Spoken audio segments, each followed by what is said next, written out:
So right now I've got the power steering rack lowered, and I can reach right there is the motor mount.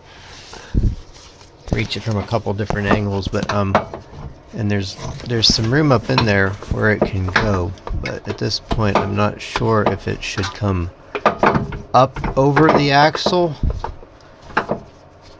and down